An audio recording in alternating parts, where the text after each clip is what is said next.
The following programming is sponsored by Tom Toole III. The views expressed do not necessarily reflect the views of this station, its management, or Beasley Media Group. Good afternoon, Greater Philadelphia area. This is Toole Time, Real Estate Radio on WWDB 860 AM. I'm Tom Toole. She's Sarah Tymon. She's Stacey Mitchell. And we have the owner of what I would say is the best salon on the main line, Laura Cordaro here. I think she's been cutting my hair for like a decade now, which there's less of it, so I guess it's a little easier. Laura, thanks for coming on. How do people get in touch with your salon? Why don't you give everyone a quick introduction? Thanks, guys. Yeah, so at Lolly Hair Lounge 30 is our Instagram, lollyhair.com. You can call us. We're at 30 Rittenhouse Place in Ardmore, PA, about a block away from Suburban Square. I'm sure you're all familiar with the shopping there. Thanks for having me, guys. For sure. And Laura's family has like a serious real estate background, so she's going to chime in on some of the other non-business related stuff that we're going to go through. And we've got Gabe here filming us, and we're streaming live on Instagram, YouTube, and Facebook. And again, we all work with the Tom Toole Sales Group at RE/MAX Mainline, the number one RE/MAX team in Pennsylvania and Delaware since 2018. So what I wanted to start with, and Stacey and Sarah specifically, Zillow had their fourth quarter earnings call last week after their worst earnings call ever. If you remember how we talked about that, the CEO choked on a cough drop. They had to cut the iBuyer program. And it came back very differently. So I want to give everyone kind of a summary of what they talked about, and then we can go into what it means for the market. So the short of the call is Rich Barton, CEO of Zillow, came out and said, hey, things are going great. He had his swagger back like he's had before. And I got a couple key stats from this, and I want to get your takeaways. The first is there right now, Zillow is getting 4 million people a day going to their website. And 1.4 million of those 4 million are pressing the contact agent button. And in 2021, they closed 360,000 transactions with their agent partners, and half of those people had a home to sell, and they're looking to double it by 2025. So very different than the last earnings call. So what do you guys think? Very impressive, yes. But we all knew that Zillow wasn't going anywhere. They were just going to figure it out and come back stronger than ever.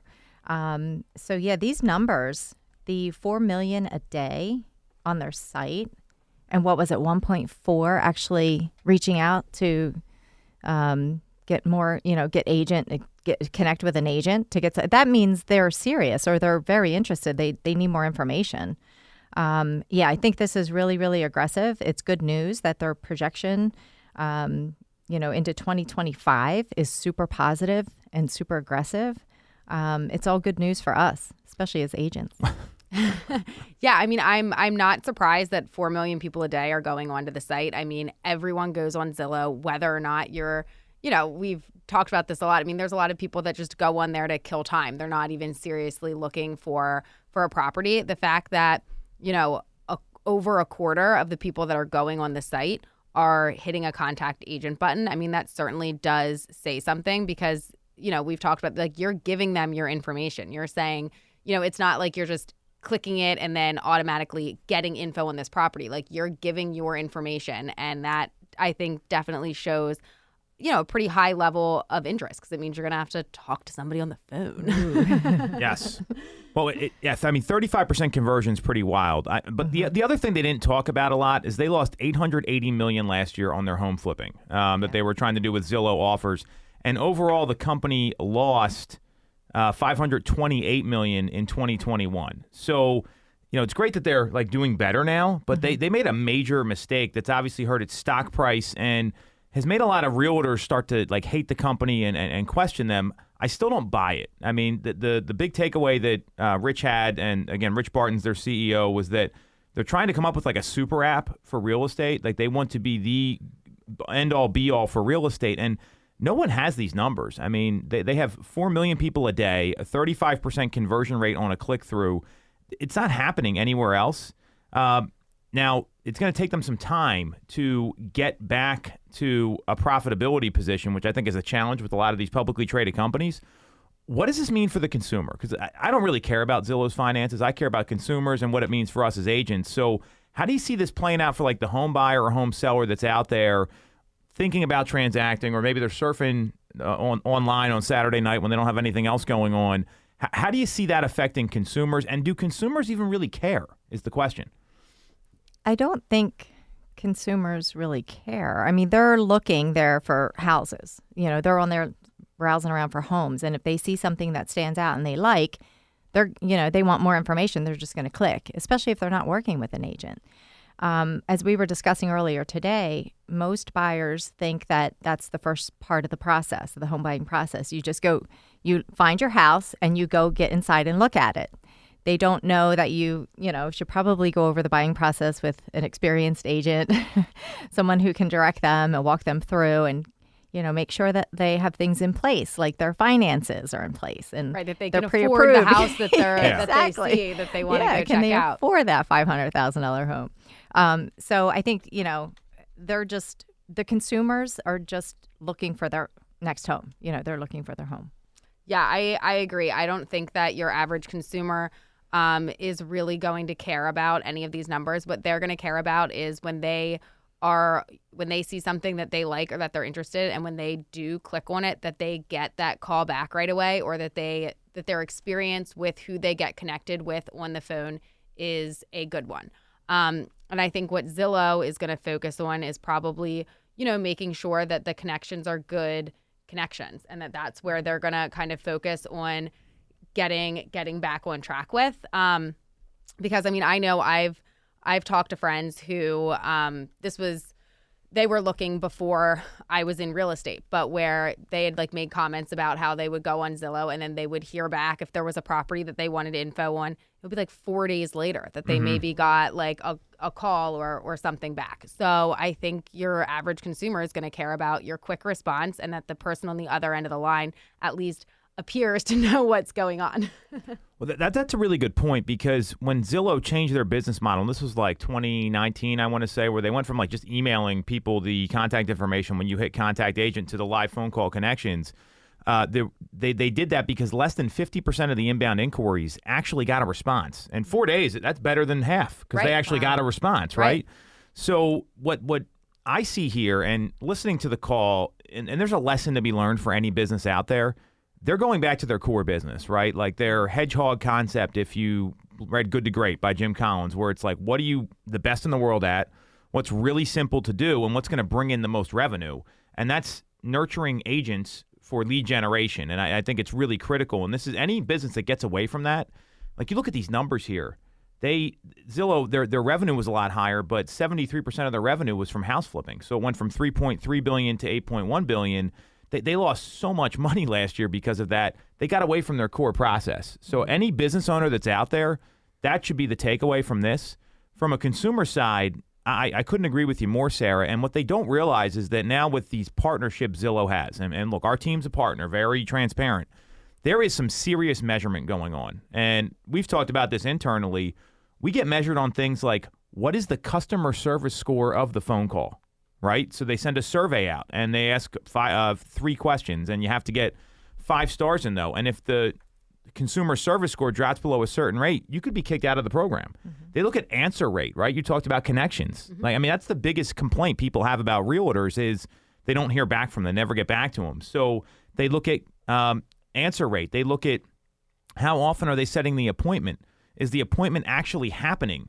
And then are they writing offers, and are they able to convert these people into sales? Because that's really what it comes down to, especially with the model where they're paying a referral fee as opposed to the only way to get in with Zillow before was just swiping your credit card on a monthly payment. So how much further do you see this? Because I have a prediction here I want to share, but now that we know that it's consumer face, they're going back to basics, what do you think the next move is for them? Well, I think this is a smart move. If you have it based on referral, that means you're getting the right people to answer the phone and the right people out there that are going to close these transactions. So you're making the consumer experience better while getting paid for it. So I think that, is a very smart move of them to try and cut out some of these other pieces. And I think they're going to keep building on that and continuing exactly like you were just talking about, to measure, to track, and to make sure, and to kind of reward the people that can get it done with the leads. Because, the numbers are here. Everyone goes to Zillow, so that's where a lot of people, their first step in the door, if they're going to start considering looking, is through the Zillow door. Yeah, getting back to basics in their core business. And if it is proving to be that, it's already proven to be much stronger than it was before, I mean, that's just smart. That's really, really smart. So get that rock solid foundation and just continue to build on top of it. They just got to lick their wounds and get over that massive faux pas that they had and move forward. But I think for agents, it's definitely a great opportunity. And so get ready, make sure that all your I's are dotted and your T's are crossed. And you bring to the table a lot of knowledge and professionalism and response, because that's what it's going to take to stay in their program. Well, what a lot of folks don't realize is that this is a cost of customer acquisition. Everyone complains that, Zillow's charging a referral fee. Well, 9 times out of 10, you probably wouldn't have talked to this person if it wasn't for the Zillow connection. So what are you going to do after that with the client? Like, what's the client retention plan? Are you following up with them 3, 6, 12 months? I mean, we just did some pop buys this week with like 6 packs of beer for the Super Bowl. Are you doing that stuff for your clients? Because if you're not, then yeah, you're probably losing on Zillow. You got to have a long-term view here. What I also know is that my prediction is they're going to start to shove their ancillary services down our throat. Zillow Home Loans and Zillow Title. They talked about it a lot on the call. And just like every other brokerage that's been out there, they want to have their own mortgage company. They want to have their own title company. That's another revenue stream for them. How do you see a national title and national mortgage company? I already see some facial expressions from Stacey. How do you see that playing out for the consumer? And then we can talk about how agents can, either go with this or go against it. Well, I don't think that would go well. Tell us more. You don't think it's going to go well, right? So let's explain. So, we've talked in the past, like having a local mortgage lender goes so far in this process. You need somebody that knows the area, knows what they're working with, knows the different timelines, and knows the different pieces that need to be there in order to get everything connected, to have a smooth transaction, and to get it to settlement. Same with title. You need physical people. Like, it can't just be the other end of a computer. Like, you need somebody that you can contact, that you have a relationship with, and that, if there is a hiccup in there, that you can get to them and you can explain the situation and try and get ahead of stuff rather than waiting for things to, go nowhere. I think what is potentially promising here as far as getting your local lender in front of them is, again, a lot of people, when they get on Zillow and when they hit that contact agent button, they haven't done any of the legwork leading up to that. So that's your opportunity to get them to connected to the lenders that that you trust, that do a good job. And they probably won't have gotten that far yet. So it could be a good way to just get in there and say, this is what's next, and I recommend this person. I have to agree 100% what you said about, working with, big national lenders. And I can't imagine that type of title company also. You said if something happens, it's not if, it's something always happens. Stuff you can't even make up. You can't even write this stuff. So you definitely need to be able to get a hold of your loan officer or get a hold of, your title contact, because this stuff happens, at weird hours on the weekends. And good luck trying to get your loan officer, if you even know who they are, from Mr. Big Box Store, on a weekend when it's dire and you need to talk to them. Yep. I think that's a great point. And the other things that, and we'll talk about this next, because our next topic is actually about Rocket Home Loans and their Super Bowl commercial. They don't use local appraisers. You can't get in touch with people. An agent from our team, Josh Grabensky, sent me this text today. This is the timing on this couldn't be. Oh gosh, that was great. So you saw this, okay? Yeah. So let me find it here in my 5,000 Slack messages. Here we go. He had a closing that was scheduled in 1 hour. This is at 12:13. Lender pushing closing because they have a training class, and literally the email is, "I wanted to let you know at this time we don't have a clear to close for your file. Your closing would have to be moved to tomorrow at the earliest, since our closers are in a training class until 12. Like, how does that happen the day of settlement? Like, they didn't have it, like they just scheduled it today. This is what happens with these internet and national lenders. And I think what's going to happen here if Zillow goes that route, and sure, they'll probably be able to close some business, but if they force people to use that, it's going to play out just like Zillow offers did, where it's going to screw up their core business, and it's actually going to hurt them because they can't be the best at it. They're going to get beat locally every time. So I see that as a major mistake. Yeah, I mean, if they put that in there as a you must use our people, I do not see that going well. That's also probably illegal because they're a broker now, so they'd be against RESPA laws. However, I hear your point. They're gonna force it. I mean, they're gonna push it just like a lot of people do. We highly recommend. Yeah, right? Yeah. Right. We highly don't. Right. If you want to close on time, don't use a national lender. Right. I mean, that's really what you want to say. I So, really thought that was a joke that Josh sent over. I don't think it did. was. No, it wasn't. It was honest to God truth. But Yeah. when I first read it, I'm like, oh, that's got to be a joke. Oh, gosh. Right. Ugh. So here's the takeaways from this. They're going to start pushing ancillary services. We know that. They're getting back to their core business. What else do you see happening from this? I mean, it's obviously a nice rebound call after the horrible third quarter call that they had. My question is, where does Zillow go from here? Like, they're trying to double their business. I mean, how much more business can they do, and do they have the capacity to do it? Is their brand big enough? I've got an opinion on it, but that's really what I think everyone wants to know, because they were trying to go in these other directions, and it just didn't work. They may have to hire back some of those 200,000 people that they let go. It's 2,000, not 200,000. Oh, They will, though. They'll need them. That's a big difference. But yeah, they might need some more support.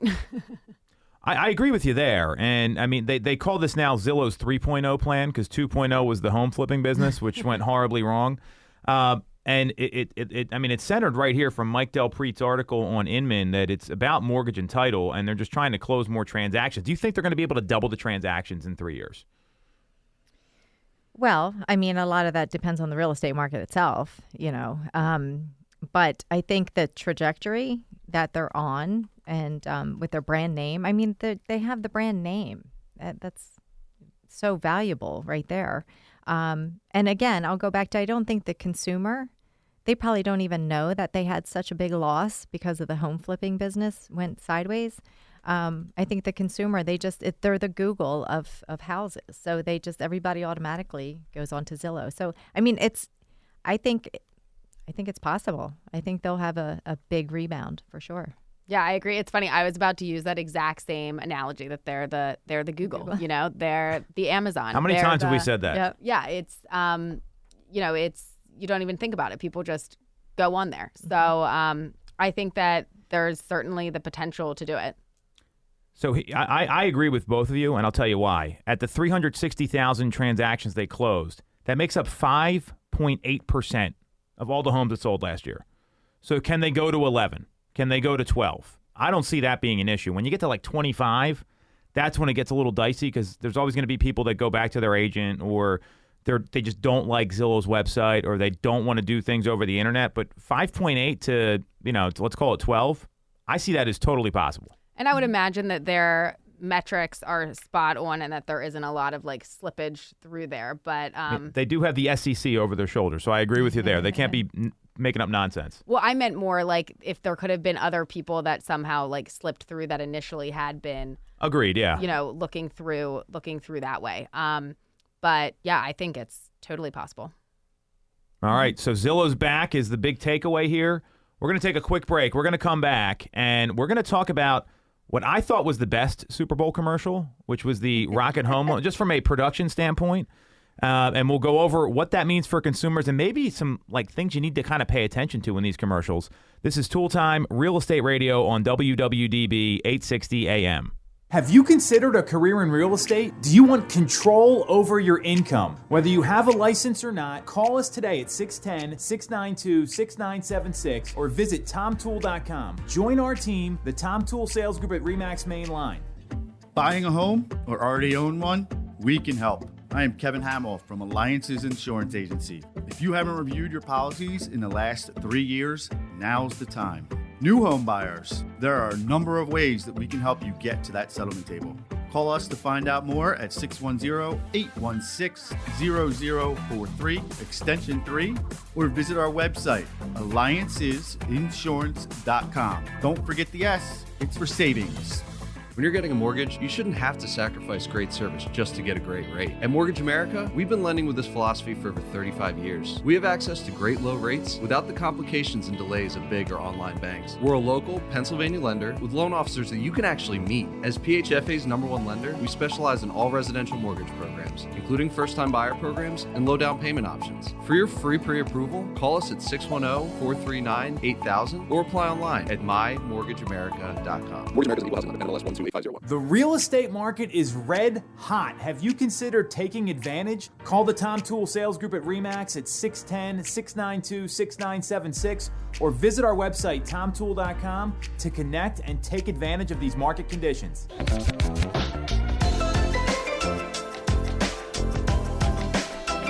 All right, welcome back to Toole Time Real Estate Radio on WWDB 860 AM. I'm Tom Toole. She's Stacey Mitchell. She's Sarah Tymon. And again, we have Laura Cordaro of Lali Hair Lounge here.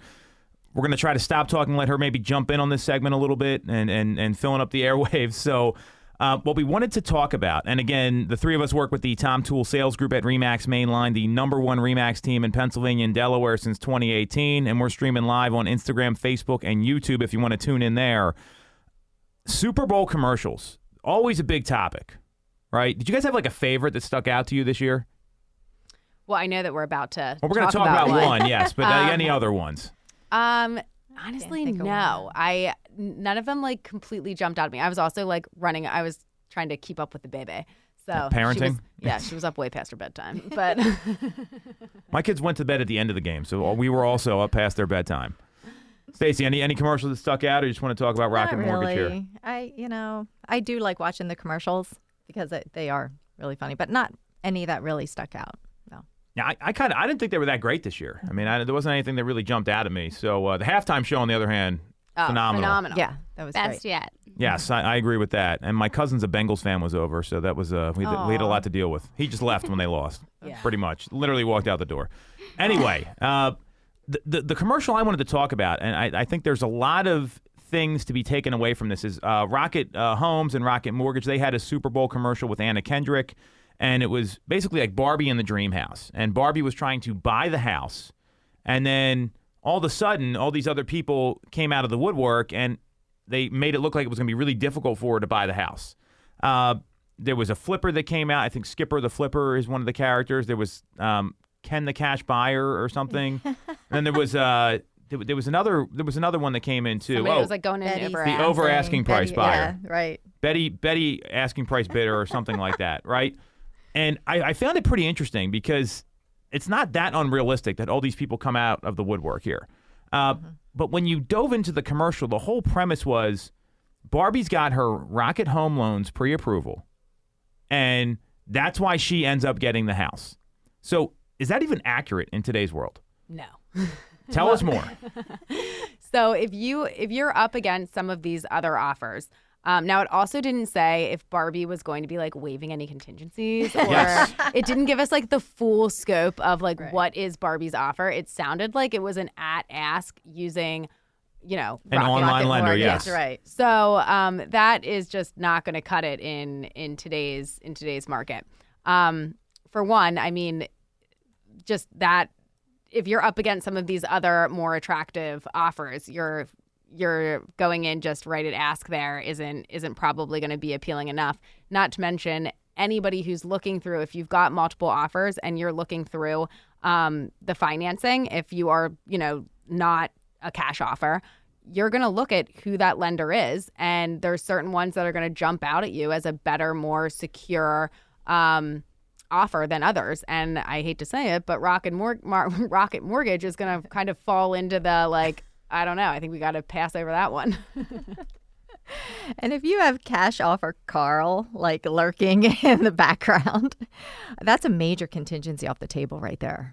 Mm-hmm. So I can't see where, especially if he's going in never ask, right? And waiving contingencies. Come on, Yeah. the inspections. Forget about it. They're the ones that usually beat out my clients' offers for the most part every single time. So if you have that Rocket Mortgage pre-approval and your offer is due on, say 8 o'clock Sunday night, and let's say cash offer Carl's not even playing in this game, right? But still, you have six offers on the table, and if the listing agent's doing due diligence on behalf of her clients, she would reach out to the lenders. Are you going to get Rocket Mortgage on the phone like at 7:00 on a Sunday night to verify, that this is, a qualified buyer and that they've been fully vetted? Chances are probably no, that's not going to happen. So I just don't believe this scenario. I thought the commercial was really cute, but it doesn't work in real life, unfortunately. You guys are being very nice. This commercial was like, from a production standpoint and from making a commercial, love it. Like marketing wise, good stuff. You got a well-known celebrity in there. Everyone knows Barbie. I think we have the same dream house in my house for my kids. Like, I get all that.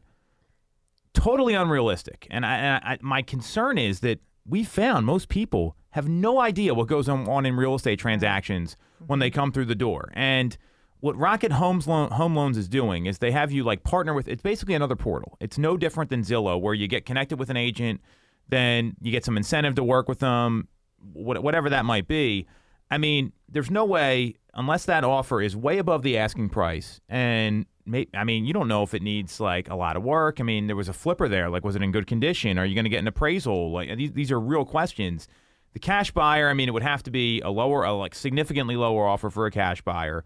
And I don't like Rocket Mortgage we talked about local lenders, right? They never come through. They never close on time. If you just go online and you look up Rocket Mortgage right now, and we didn't do this before the call, so let's just look at this. Rocket Mortgage, let's see what their reviews come up like. They're averaging like 3.7 stars. So, that's on Google, and that's just what happens. So the point is that it's very unrealistic, and I feel for the people that think, oh, this is great. I'm calling Rocket Mortgage. This is the best mortgage company ever. They're not, and they've got a bad reputation, and I think that's a problem here. I don't think there's any shot Barbie would have won. I think the cash buyer Ken would have gotten the offer, because if you have multiple offers, you got to worry about an appraisal. Does Barbie have enough money to bridge the appraisal gap? Right. Probably not. If she's going in just at ask, the flipper always pays a low price. I'm not worried about that one. Mm-hmm. But if another buyer's going to beat them out, even if the cash buyer's low, and they've got the same contingencies, $10,000, that's a lot of money. So I don't see this being very realistic at all. And, I think that the question is, and you mentioned it, for the buyers that are out there, or when you're on the listing side, the online lender just doesn't cut it. No. Mm-hmm. Honestly, best case scenario there would be if you submitted the offer with them just to get your pre-approval or something, or that you're qualified last minute, would be to come back and say, you're going to have to work with another lender. Like, the offer looks good, but we're not going to go through using Rocket. Didn't that just happen to you? Yes. Yeah. Why don't you talk about that? Because I'm going to talk about real life versus the Barbie Dream House Super Bowl ad that obviously is totally false. Yeah. So my clients put an offer in. They had pre-approval with a company based in Michigan, and because they're from Michigan. So the listing agent was doing his due diligence on behalf of his client, and they would not accept that working with that lender. They loved the offer, and they said, hey, if your buyer agrees to work with a local lender, then we'll accept your offer. But as it is right now with this company in Michigan, no way. So they had to, they went local, got the deal, and everything's working out well. So what do your clients say when they see the cash offer versus the online lender? You're in that situation. Like, I want to dispel these myths here for the people that are listening. You mean as they're, like, if I have the seller, like, you're the listing, yeah, and you get cash offer Ken, and then Barbie with her Rocket Mortgage. How's that conversation go? I think that a lot of times, and it depends on, the seller, like what all their different factors are that are going into it. But a lot of times, the first thing the seller's looking at is just the offer price, and then you have to go in and show them, unless if one's completely blowing everything out of the water and some other stuff are going to be able to fall into place, you have to be able to point out what else is going into that offer and what is going to get you to settlement and what potential red flags could pop up along the way. So, I think usually they're just looking at the price, and then you have to kind of educate them as to what else is going into it. And I had put an offer in for my client, and they actually, now she was getting financing, and at the time there was just two offers in, and one was a cash offer, and then it was her offer. Now we didn't know any of the details, obviously, of the other offer. Her offer was super, super strong, and she had enough to do an appraisal gap and all those other things. And she, waived contingencies similar to the cash offer. Later to find out, her offer was higher price point, but they leveraged her offer to drive up the cash offer. And the cash people, of course, they elevated it, and they got the deal. So that I thought was not very nice. That's a bummer. But yeah. Welcome to because, 2022. exactly. I mean, that's what happens. Right. Yeah. It's a frustrating market. And the thing I don't like about that commercial is that it makes it look so easy for people that have normal contingencies. And, as much as we're joking around that it's like Barbie and it's a dream house, there's going to be people that think, oh, I'm just going to call this company and it's going to be totally easy buying a house in the most competitive inventory market of all time. Right. So, I mean, do you see that happening? Do you see like this becoming a problem for people? And kind of like when we go through our scripting at the office, when we talk about how we have to condition folks to what the market's actually like versus what they heard. I mean, do you think that this is going to be even like on steroids now as we head into the spring market? Yeah, that we have to vet everybody. We have to sit down with our clients and really educate them about what the local market is doing, not what you see on TV. I mean, Barbie always wins. She's pipe dreams exactly, for sure. Right. Yeah. She gets the car, she gets the beach house, she gets the man. You know what I mean? Like Barbie has it all. Yeah. So that's not where we are now. This is not reality. And just sit down and explain to the buyers what the market really is like and what you're in store for, and to make sure they have the fortitude and the real understanding of what they're in for, and find out their motivation. What's behind you buying this house right now?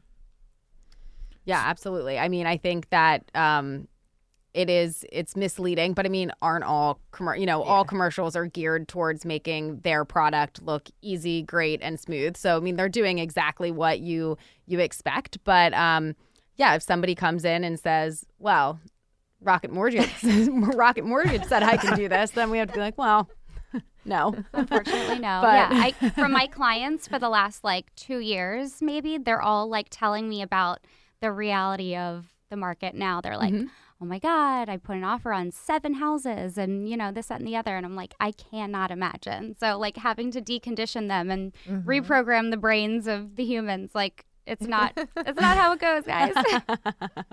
Well, think about that from your perspective. Like, we all know that it's so hard getting these offers accepted and everything else. But I mean, you're not in the industry. So I mean, is that mind blowing to you to hear this is what's actually going on? Yeah. And to hear $20,000 over, cash offer, zero contingencies, zero inspection, all of this kind of thing.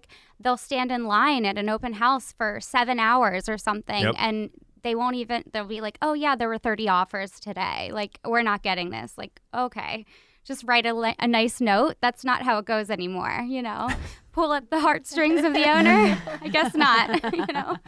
Well, I think that's the challenge. And when they have a commercial like this, where there's a celebrity involved and it's a Super Bowl, everyone wants to be part of that space, and it's a little irresponsible. And I think we're being polite in saying that. So if you were to write the commercial again, how would Barbie have won the house? She would have had to sell her car. She would have had to sell the man. Yep. Give up Ken. She would have had to probably list the dream house, and then she could get a sale out of that one. Use the cash to come in, go over, and bridge her bridge the appraisal gap, and waive all of her contingencies. And she wouldn't be looking like that. She would be a little bit frazzled. Her hair might be a little That's a great point. And bags under her eyes because she missed out on 10 offers already. So and asking her Kelly, her little sister, for some cash. Yes, exactly. It probably wouldn't have been a Rocket Home Loans commercial either. It'd be a commercial for a bank. You went and got the cashier's check. That's it. Good stuff. So we all and agree. And then it could end with her looking good at the end because she goes to the salon and gets fixed back up. Right. Well, we'll get to that next. That's a great segue, Sarah. So I think we all agree this was a bunch of nonsense, this commercial here. So cute but nonsense. But the Dorito commercial, on the other hand, you'll have to check that one out. All right, tell us about that one. Apparently none of us paid attention to the commercials except you, Laura. It's in the jungle. The Doritos get their hands on, or the animals get their hands on the Doritos, and then it just goes from there. There's a dance party. It's ridiculous. Wasn't there a sloth on this? Yes, the sloth. My husband's like, what is that? I'm like, oh, man, clearly a city boy. You get sloths out in Hershey? Is that? Yes, okay. yes. Well, at least we had another commercial to talk about because all of us didn't pay attention. It's cute. All right, good stuff here. So we're going to take a quick break. We're going to come back. We're going to talk all about Lolly Hair Lounge. Laura sent us a bunch of great stuff we're going to talk about. This is Toole Time Real Estate Radio on WWDB 860 AM. Have you considered a career in real estate? Do you want control over your income? Whether you have a license or not, call us today at 610-692-6976 or visit TomToole.com. Join our team, the Tom Toole Sales Group at RE/MAX Main Line. When you're getting a mortgage, you shouldn't have to sacrifice great service just to get a great rate. At Mortgage America, we've been lending with this philosophy for over 35 years. We have access to great low rates without the complications and delays of big or online banks. We're a local Pennsylvania lender with loan officers that you can actually meet. As PHFA's #1 lender, we specialize in all residential mortgage programs, including first-time buyer programs and low down payment options. For your free pre-approval, call us at 610-439-8000 or apply online at mymortgageamerica.com. Mortgage America's equal housing lender, NMLS 128501. Buying a home or already own one? We can help. I am Kevin Hamill from Alliances Insurance Agency. If you haven't reviewed your policies in the last 3 years, now's the time. New home buyers, there are a number of ways that we can help you get to that settlement table. Call us to find out more at 610-816-0043, extension 3, or visit our website, alliancesinsurance.com. Don't forget the S, it's for savings. The real estate market is red hot. Have you considered taking advantage? Call the Tom Toole Sales Group at RE/MAX at 610-692-6976 or visit our website, TomToole.com, to connect and take advantage of these market conditions.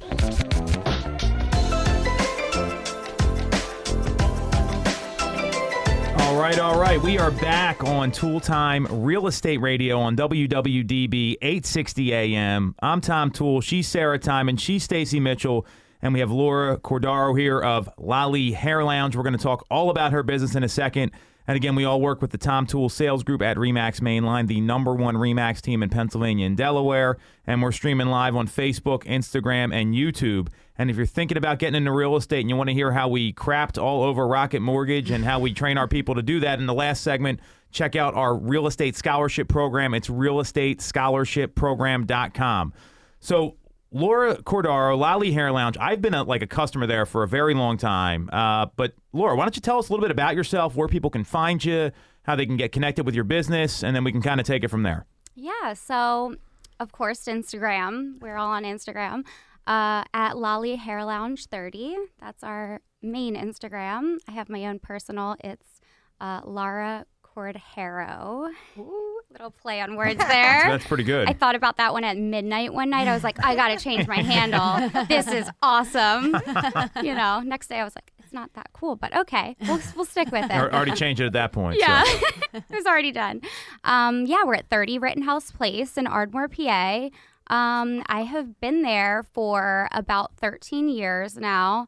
I actually assisted, trained, and became a stylist there under someone else for about 9 years. And then the then owner of the salon turned to me after having 2 children and said, I can't be the boss that I need to be and the business owner that I need to be. I want to sell you my business and I want to come work for you. So I've owned the business for about 3 years now. I completely renovated, changed basically everything from the inside out, including employees, except for Jen. She, of course, works for me now. And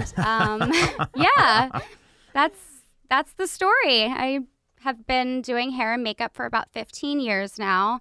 And yeah, love it.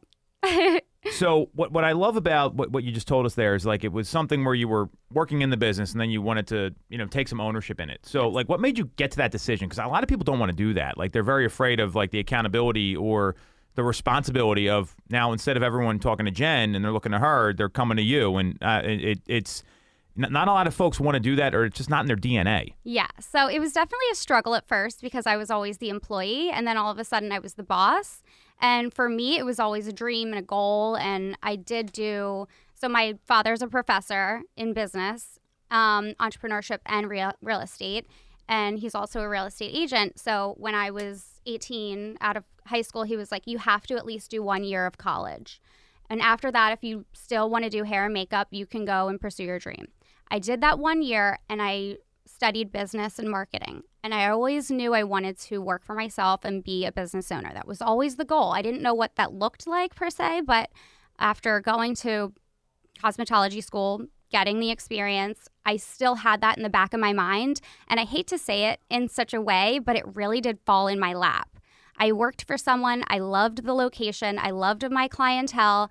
And after 9 years, I was like, oh, okay, I manifested this and here we are. Like I did, of course, put in the work and I worked really, really hard for it, but it did kind of fall in my lap. Although, I mean, you were the one that she went to and felt that you were like capable Good and point. ready and could handle doing it. Yes.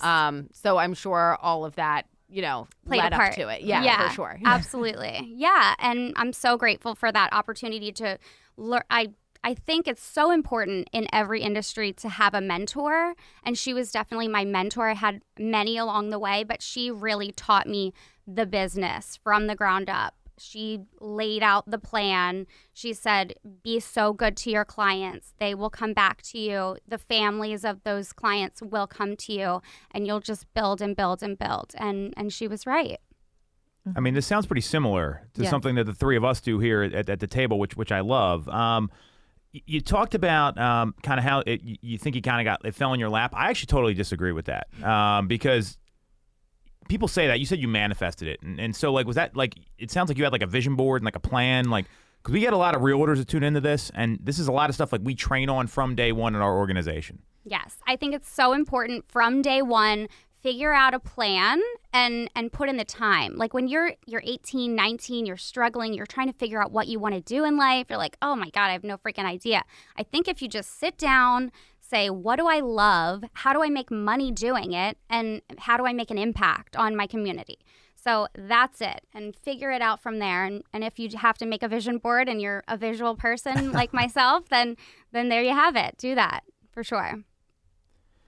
You also, like, I know you pretty well. I mean, I think I've been coming to the salon for like 12 years or something like that. Yes, probably. I think so. It's something crazy. Yeah. And one of the things you've always talked to me about is, like, you're always, like, trying to, like, get more education, which, like, you don't hear a lot of people doing that. You're never done. In any business, but especially I think yours, as much as real estate. I mean, we always talk about this stuff. So talk about how you see value there, and then, like, some of the continuing education that's available, because I really didn't know any of this until you told me. Yeah, so the industry is always changing, and much like your industry, you're always needing to get your license again and go back, and we don't really have to continue our education, but like anything else in life, it becomes stagnant. So finding out, like-minded humans who are creative and seeing what they're doing, and it just sparks more, and it just becomes kind of like a better continuation of your resume, really. Like, oh my God, extensions are changing and there's a better way of doing it. There's a better color out. Like, this is healthier on your hair. Olaplex, oh my God, this is insane. Like, you can actually create healthy hair from crappy hair. So it's just, there's always something. Like, yeah, Olaplex plug for sure. There's always something to be learning. And there's also, as a human being, like, if you're trying to better yourself, you're gonna be better at business. You're gonna be a better family member. Just it grows in other areas of your life, I believe. I love that. Yeah. So I like what you said about you can get better hair from crappy hair. So and the saying you're is, like, there's hope. This is awesome. But a lot in the business would say I'm a beautician, not a magician. I'm sure you've heard that I have before. an apron that says that. Okay. Oh my God, that's so My funny. mom got that for me when I was fresh out of beauty school, and I was like, is this a personal dig? I like to think I'm a magician, but no, I'm not. No, when people come in and they want these unrealistic things. The picture, they're like, well, I I want to look this. like Megan Fox too, my friend. So tell me, what's the best part of your day, and then what would be like the not so best part of your day? Yeah, so we always have those clients who have really high expectations, like you're saying, and unfortunately, sometimes we have to say, why don't we go a different route? Let's get as close to your vision as you want, but let's be realistic with what we're working with, right? And then I would say probably the best part of my day lately is training my new girls. So just kind of like, I hire them right out of school. They know nothing. And that's what I like to do. I like to hire someone who is at the entry level, and I can just kind of curate this human into this perfect stylist and, show them my vision and kind of make that their vision a little bit too. And it's really great to see like the aha moment and the spark. And it's like, oh, I kind of get it. And it clicks and you see that. It's very interesting. Yeah, and I'm sure getting someone right out of school, kind of like blank slate, you're able to show them the way that you want things done, and they're not already like they don't stuck have any in bad habits. Yeah. Well, Hard what you to learn in unlearn. school is a little different than the real world in pretty much everything. Yes, Yes. yeah. Much like real estate, you learn to pass the test. And then you get out of school and you're like, oh, I actually know nothing. Yeah. Yep. For sure. So you talked about like creating culture and how you had to kind of reset when you took over the salon. And so Stacey and the same thing happened to us a couple of years ago. And Stacey and Sarah were like there when it was like pretty great. I think you were like, what the hell is going on at one point? I mean, it was a little wild. So how did you navigate that? Because I'm a big believer in cultural fit is like number one anytime we bring somebody on, because they're going to be a jerk or they're going to go against the grain. It's going to be bad for everybody. Yes.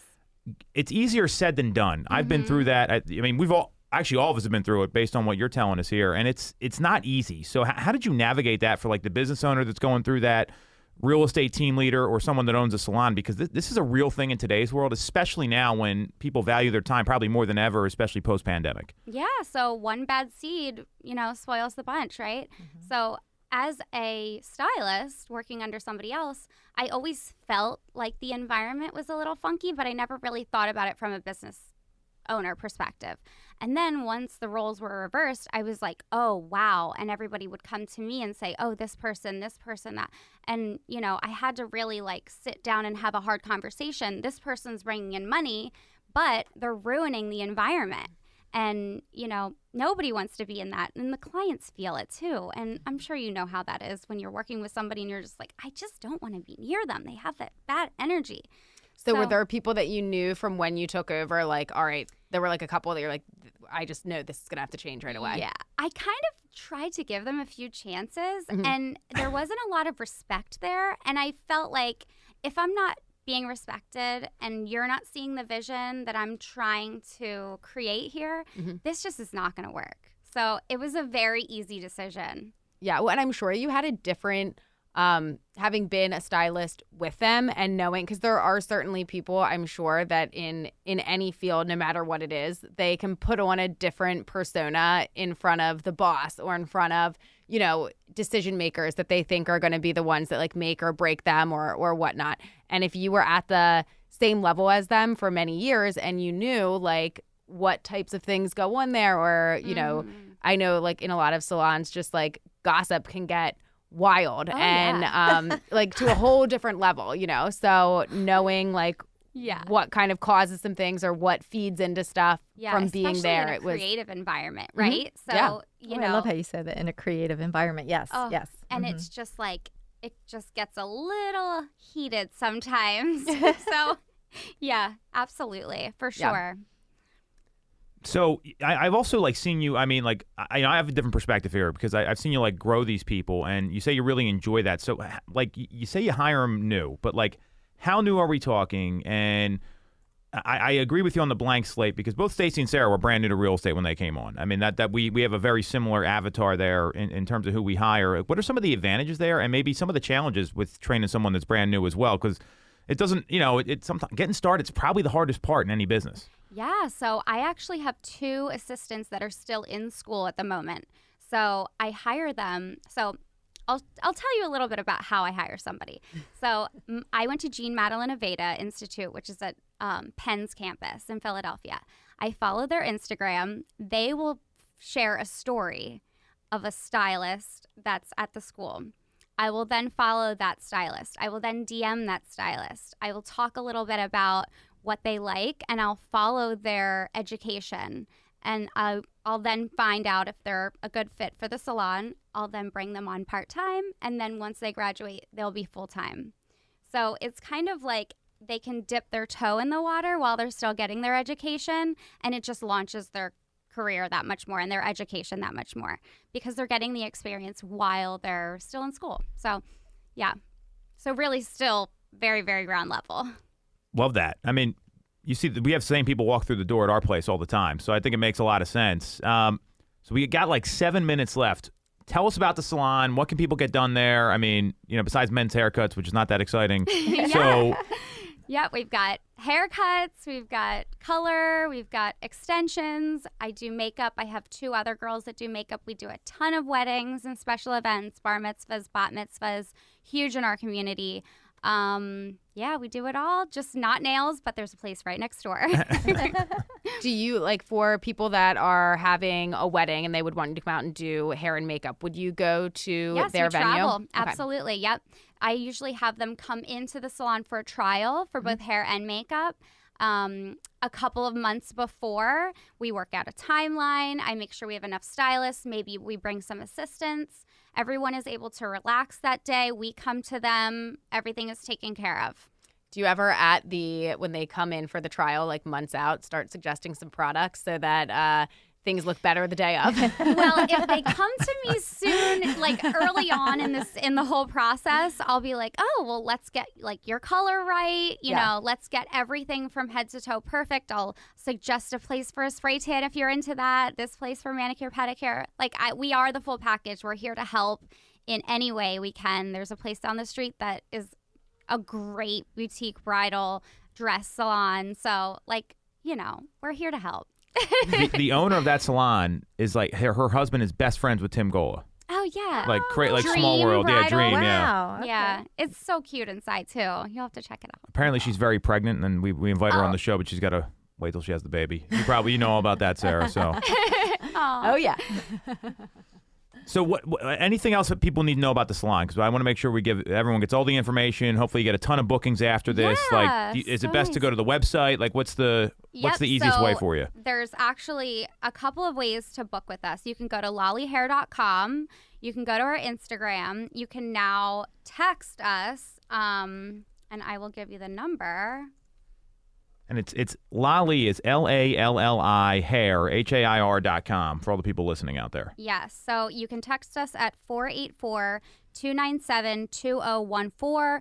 If you want to text us to book, you can feel free. There are many people on the other end of that line. We are not robots. And you can also call us at 610-649-8600. Yeah, we can't wait to see you. How far out are you usually booked for? So me personally, I book 2 months out. My girls, usually I can get you in within 1 to 2 weeks. Cool. Well, that's like a big issue right now and you guys had a lot of challenges with like the pandemic and everything else. Gosh. So are you fully operational at this point? Yes, fully. We're 100% at this point. We were at 1.50%. That was interesting. We were also 0% for 4 months. We know how you feel. Yeah, wild, right? Yeah. That was rough. No, thank you. We don't want to do that again. So that's how to get in touch with Laura. Again, she gave us the text number. You want to call them at 610-649-8600. It's lollyhair.com, LALLI hair.com. Text number was 484-297. Sorry, I'll get it right now. That's my bad. 297-2014. Okay, 484-297-2014. So that's how you can text. So the last thing you kind of mentioned here, and I'm really interested in this part because you sent me a lot of great stuff, is that you talk about your vision, right? What does that look like for a salon? Because a lot of people, I'm not one of them, but a lot of people think, oh, it's, you just get your hair cut there, or you just go sell some houses. People don't get that there has to be a vision behind every business. So Yes. what does that look like for you and for your company? So for me, it's just about, clients always right kind of thing. That's a very basic blanketed statement, but if people love coming to my salon and they want to keep coming and they want to tell their friends and they want to talk about it, we're doing something right. If I can instill that into my future stylists and they feel like they own a piece of that business and they have a little business within my business, then I'm doing something right. And that's it. It's just like spreading the joy of being a stylist, And I think like with something like being a stylist, if you're doing a good job, it's not like, oh, in 5 years when we're ready to move again, maybe I'll think of you, or as people come up, I'll refer you out. Like that's something that like people get on a schedule, maybe every 8 weeks they come back, or every like 15 weeks, or however often it is. And I'm sure you notice if all of a sudden they drop off and it's like, what happened? They book before they leave. Right. And it's like a prideful, really special feeling when people are like, I need to rebook, I need to come back, I want to see you ASAP. Like it's great. It's a good feeling. It's such a personal experience, Absolutely. though. Yeah, and it's relationships. It is a relationship for sure. And if people move, they get upset. They're like, I'm going to miss you, And we've had people drive from New York or wherever, like, well, I'm still going to come back. I'm going to need to see my family, so I'll just come back and see you. So it's really something. Well, think about the way you feel after you get for me getting my hair cut, or obviously I know especially like with nails or whatever it is your thing. It's such a confidence booster. Like you just feel better. You walk out the door. I mean, I know my wife feels the same way, and for women it's so much different because it's not like a frequent thing. I mean, I get my hair cut like every 2 weeks, but it's different. But what I know is that is a very personal thing, and there is a huge confidence builder there for people. They just feel better, right? Absolutely. Like all the big events, what do? You get your hair done, or you get your hair cut before you go somewhere. Yes. Very cool. All right, so you're at Lolly Hair Lounge 30. Lounge 30. Yep, 30 Rittenhouse Place. 30 Rittenhouse. Why don't you just give it all to us, Laura, and then we're going to get played out here in about 30 seconds. All right. Lolly Hair Lounge 30 is the Instagram. lollyhair.com, 610-649-8600. And you can text us at 484-297-2014. Awesome. Well, thanks for coming on. Really grateful you. for that. You had a lot of good stuff here, and a lot of stuff that anyone, you don't have to be in the salon business to have a lot of takeaways from that, and I think it's really, really insightful.